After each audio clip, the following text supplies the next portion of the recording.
नमस्कार दोस्तों, मैं राहुल नागपाल और आप देख रहे हैं राहुल लाइव 85। हम लोग हैं गाजीपुर बॉर्डर पर और आज तारीख है 26 मार्च। 26 मार्च कहें तो भारत बंद। आज किसानों ने भारत बंद बुलाया था। कितना सफल हुआ भारत बंद, किन लोगों की गिरफ्तारी हुई है? किसान गाजीपुर बॉर्डर पर सुबह से आज यहाँ धरने पर थे। रोड जाम है, पुलिस की पूरी तैयारी थी। बात करते हैं। बताइए यादव जी, जो भारत बंद हुआ है कितना सफल रहा? ये देखो, भारत बंद जो हुआ है पूरा सफल हुआ है। अरे भारत बंद होना भी बहुत ज़रूरी था। कहाँ कहाँ असर हुआ है जी? असर तो देखो जी हर जगह हुआ है। भारत बंद है तो पूरी जगह असर हुआ होगा। और जो मेन चीज़ है भारत बंद होने का जो एक तरह था वो ये है कि सरकार को लग रहा था कि किसान कमज़ोर हो रहे हैं, मतलब भीड़ है, कुछ खाली जा रहे हैं। उन्हें लगा कि किसानों के जो विचार है जिसके लिए यहाँ हम बैठे हैं, धरना दे रहे कर रहे हैं, तो ये भारत बंद सरकार को दिखाने का वो कार्य करा है कि भले ही हम संख्या अगर हमारी कम हो जाए लेकिन हम फिर भी एक तरफ हैं। भारत बंद करने की जगह जगह हम भारत बंद कर देंगे। मतलब भारत बंद करने का उद्देश्य ये था कि ताकत दिखाना। आप ताकत दिखा लो, भारत बंद कर लो, बॉर्डर पे जाम लगा लो। सरकार तो सुन नहीं रही है। इस सरकार सुने, क्यों नहीं सुनेगी? नहीं सुनेगी तो सरकार बदली जाएगी। और वैसे भी बदलनी सरकार है। इस सरकार ने करा है क्या लोगों के लिए? जो लोग बैठे हैं वहाँ पर नौकरियां कर रहे हैं, उनकी तो मजबूरी है। एक बार उनके दिल से हाथ रख के पूछ ली जाए, अगर हाथ भी लगा के सुन लिया जाए तो उनके अंदर भी आएगी सरकार बदलनी है। जी, किसानों के पास खेती है, उन्हें पता है कि मैं आज नहीं तो कल जा कर लूँगा, 2 रुपये में आऊँगा, घर परिवार चल जाएगा। वे तो लोगों के नीचे काम कर रहे हैं। अगर नौकरी पे नहीं जाएंगे ना वे, तो उन्हें तनख्वाह नहीं मिलेगी। तो उनकी नौकरी पे जाना मजबूरी है और घर बैठना जरूरी है। मन उनका भी कर रहा है कि सरकार बदलनी चाहिए, क्योंकि हिंदू मुस्लिम की जो विचारधारा वो खत्म होने वाली है। ज़्यादा दिन नहीं चलती है। 1-2 बार हवा का झोंका आ जाता है, लेकर चला जाता है, लेकिन इंसान हवा का झोंका जहाँ बंद होगा, इंसान यहाँ कर वहाँ से वहाँ जा खड़ा होगा ना, तो वो खत्म है हवा का झोंका। अब वो मुड़ चुका है। हिंदू मुस्लिम नहीं चलेगा, हवा का जो झोंका था वो खत्म हो चुका है। कैसे देखते हो भारत बंद और हिंदू मुसलमान और सरकार सुन नहीं रही है? तीनों सवाल। देखिए, भारत बंद की अगर बात की जाए तो वो पूरी तरीके से सफल रहा। पूरे देश में, प्रदेश में, हर ज़िले में, हर कस्बे में किसान भाई ने, मजदूर भाई ने और एक आम आदमी ने सरकार को एक संदेश पहुंचाया है इस बंद के ज़रिए कि हम सरकार की जो गलत नीतियां हैं, जो सरकार ने एक मोनोपोली बना रखी है कि साहब हमने जो विधेयक पास कर दिए वो ठीक हैं, और अगर कोई इसका विरोध करता है तो वो देशद्रोही है, खालिस्तानी है, पाकिस्तानी है। तो इस तरह की जो नीतियां सरकार बना रही है, तो इसके विरोध के रूप में आज बिल्कुल शांतिपूर्ण तरीके से बंद किया गया और बंद बिल्कुल कारगर है। अब चाहे नेशनल मीडिया इसको कुछ भी दिखाए, आम जनता से आप बात कीजिए तो आम जनता यही कहेगी कि बंद का पूरी तरीके से देश की 75-80% से ज़्यादा जनता ने समर्थन किया है। कुछ लोग ऐसे हैं जो अभी भी भ्रम, जो बीजेपी ने जो भ्रम फैलाया हुआ है, आरएसएस ने जो भ्रम फैलाया हुआ है, उसमें फंसे हुए हैं। कौन सा भ्रम फैलाया हुआ?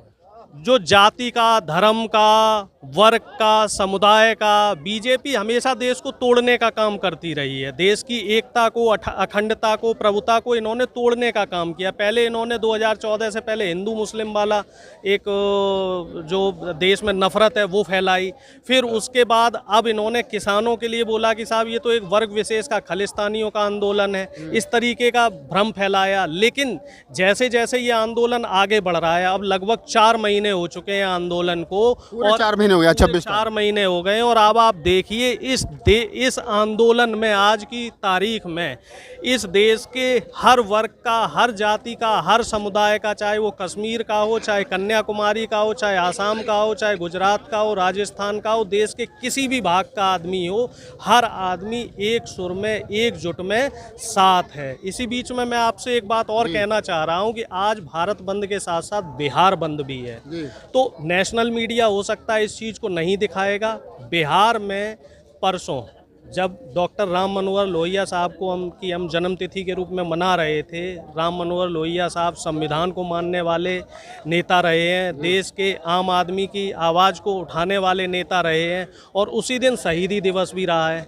ठीक है, इस दिन बिहार में लोकतंत्र की हत्या की गई। देश के इतिहास में, मुझे लगता है विश्व के इतिहास में पहली बार ऐसा हुआ है कि विधानसभा में किसी भी राज्य की या विधान परिषद में वहाँ के विधायकों को पीटा गया, चाहे वो महिला हो, पुरुष हो, उनको खींच खींच के बाहर निकाला गया। और जो पत्रकार इसको कवर कर रहे थे, उन पत्रकारों को भी पुलिस ने और सशस्त्र बलों ने बहुत बेरहमी से पीटा है। तो आज इसके विरोध में भी बिहार में बिहार बंद रहा, जो कि पूरी तरीके से वहाँ भी कारगर साबित हुआ है। और ये बंद और जो बिहार में जो घटना हुई है, इसके पीछे क्या कारण रहे हैं, तो ये भी बहुत कम लोगों को पता होगा। होगा कि अब बिहार में नीतीश सरकार ने एक ऐसा नियम अधिनियम पास करवा दिया है, इसमें नीतीश कुमार जी जिसको चाहेंगे जब चाहेंगे बिना किसी वारंट के अपने पुलिस के जरिए गिरफ्तार करवा देंगे और उनको कोई भी वारंट लेने की ज़रूरत नहीं पड़ेगी और ना कोर्ट उनकी बात सुन पाएगा। उन्होंने अब वहाँ न्यायपालिका को भी कमज़ोर करने की कोशिश की है, तो इस चीज़ का भी विरोध है। अगर ये बिहार में ये विधेयक पास हो रहा है तो हो सकता है देश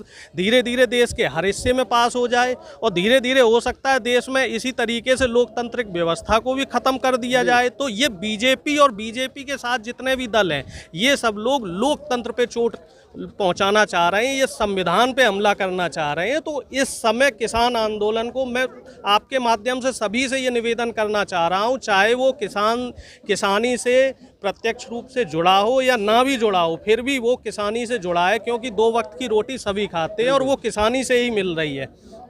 तो इस किसान आंदोलन को जितना आप मजबूत करेंगे, इस समय किसान भाई ही ऐसे हैं जो सरकार की ईंट से ईंट बजाने में सक्षम है, क्योंकि किसानों के ऊपर इनकी कोई चाल नहीं चलेगी।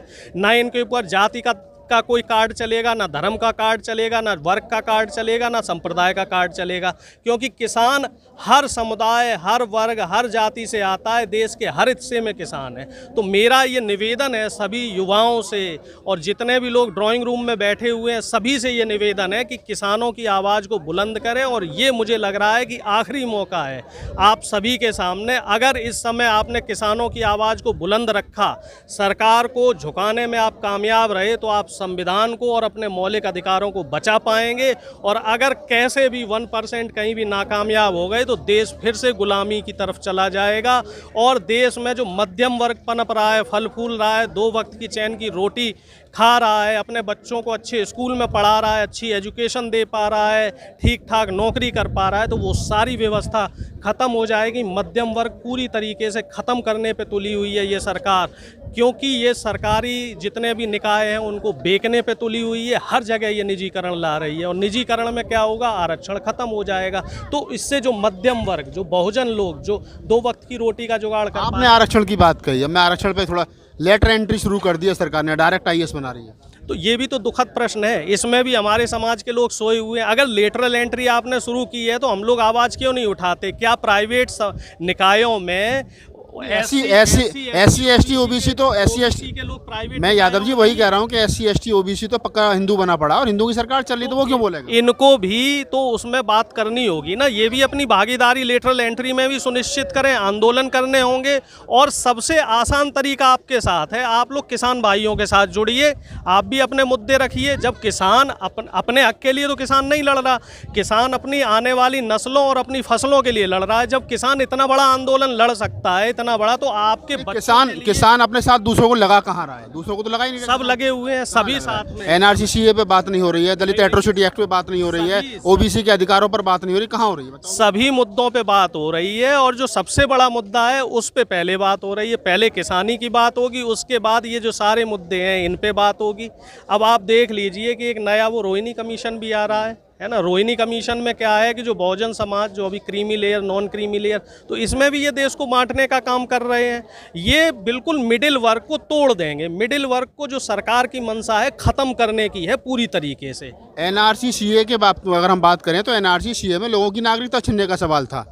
आपकी 3 बीघे जमीन छिन रही है साहब, उसकी नागरिकता छिन रही थी, अभी भी हम उस पर नहीं बोल रहे हैं। NRC का जवाब आसाम में आपको मिल जाएगा। आसाम में इन्होंने NRC लगाई थी जिसमें कि जो कह रहे थे ना कि वहाँ मुस्लिम बाहर होंगे, जो जबकि उसमें 14 लाख हिंदू फंसे हैं। आसाम में इनको देखने को मिल जाएगा। अभी जो 5 राज्यों के चुनाव हो रहे हैं, आप देख लीजिए 2019 के बाद से जहाँ जहाँ चुनाव हुए, जनता की भी मजबूरी है, हर जगह वो खुल के नहीं बोल सकते, लेकिन बीजेपी को 2019 के चुनाव के बाद से कहीं भी क्लियर मैंडेट नहीं मिला है। जहां भी उनकी सरकार बनी है, इसमें तो मिला है ना, या तो आम चुनाव में तो मिला। वो तो ऐसा था ना, वो तो इन्होंने जाति धर्म में तोड़ के पब्लिक को बेवकूफ़ बनाने का काम किया। लेकिन 19 के बाद से आप देखिए एक एक जगह, अब अगर आप बात करें हरियाणा की, तो हरियाणा में भी ये छल से आए, ठीक है ना। और इसके अलावा तो कहीं आ नहीं पा रहे हैं। बिहार में भी इन्होंने लोकतंत्र की हत्या की। और अब जो 5 राज्यों में चुनाव हो रहे हैं वहाँ आप देख लेना, बीजेपी 0 पे रहेगी। और उसके बाद जो 6 राज्यों में चुनाव होंगे तो वहाँ बीजेपी की घर वापसी तय है और 2024 में तो हम बीजेपी को, आरएसएस को इस देश से भगाने का काम करेंगे। भगाने का काम करेंगे। सरकार को मालूम है कि देश का जो 70% आवाम है वो उनके खिलाफ खड़ा है, लेकिन सरकार फिर भी झुक नहीं रही है, सुन नहीं रही है। सरकार को मालूम है कि एक बड़ा डेंट हो सकता है, क्यों नहीं झुक रही है सरकार? सरकार को लग रहा है कि वो आज भी हम इस लोकतांत्रिक को प्रजातंत्र मान रही है। वो जो उसने कह दिया कि जो हो रहा होने दो, हम फिर भी ये हमारी प्रजा है। सरकार की गलत फहमी है, उनकी जो मानसिकता जो ऐसी बना रखी है, जो बना रहे हैं वो बहुत ही गलत है। आज नहीं तो कल हर व्यक्ति को झुकना है, और ये तो फिर जब किसान हो चाहे किसी भी समुदाय के लोग हो तो वोट तो यही लोग ही देते हैं। आने वाले चुनाव करवाओगे, बता देगी जनता कितने बार उसमें वोट दिया है। कितना मोदी जी को पता है कि हम तीसरी बार चुन करके नहीं आएंगे अगर इनकी बात नहीं मानेंगे। सरकार गिरने को तैयार है, सरकार दोबारा तीसरी बार ना बने कोई दिक्कत नहीं, लेकिन तुम्हारी बात नहीं सुनी जाएगी। सुनी नहीं जाएगी। देखो वो तो सरकार अब भी चल रही है। कौन सा दबाव है सरकार पर दबाव मुझे लग रहा है बड़े बड़े लोगों का दबाव है उन पर, व्यापारियों का, कि चाहे कुछ भी हो जाए जी, फंड दिया हमने, हमें फंड वापस दो। और सरकार देने का कार्य कर रही है उनका, जमीन छीन को उन्हें देना। आरोप लगा रहे हो सरकार पे? ये बड़ा आरोप क्या, सबको पता जी, व्यापारी सरकार है बीजेपी, बिजनेसमैन जनता पार्टी है। भारतीय जनता पार्टी कहाँ है? मैं तो बिजनेस जनता पार्टी कहता हूँ, बिजनेसमैनों की। वे चंदा कहाँ से आता है इनके पास? आज भारत बंद में कुछ नेता आपके गिरफ्तार किए गए हैं जी, ये तो खबर आ रही है। गिरफ्तार हुआ है, बिल्कुल सही खबर है, और वो छूट भी गए हैं। जो गुजरात में जो उन्होंने गिरफ्तार किया, सरकार डर रही है क्योंकि वो व्यक्ति कुछ ऐसा बयान ना दे दे ताकि इस जो भारत बंद है, कुछ इस भारत बंद में कुछ गलत कार्य ना हो जाए। उनको डर है, एक व्यक्ति को पकड़ा है यार, पकड़ने बाद भी फिर भी यही है। दोस्तों, ये तमाम साथी थे जो भारत बंद में यहाँ चल कर के आए थे। हमने इनसे बातचीत की, यहाँ बहुजन मूवमेंट की भी बात हुई, आरक्षण की भी बात हुई और भारत बंद की बात हुई। अगर आपको हमारा वीडियो अच्छा लगा तो इसको लाइक कीजिए, शेयर कीजिए, कमेंट्स कीजिए और हमारे चैनल को सब्सक्राइब कीजिए। मैं Rahul Nagpal, Ghazipur border, cameraman CL बहुत के साथ।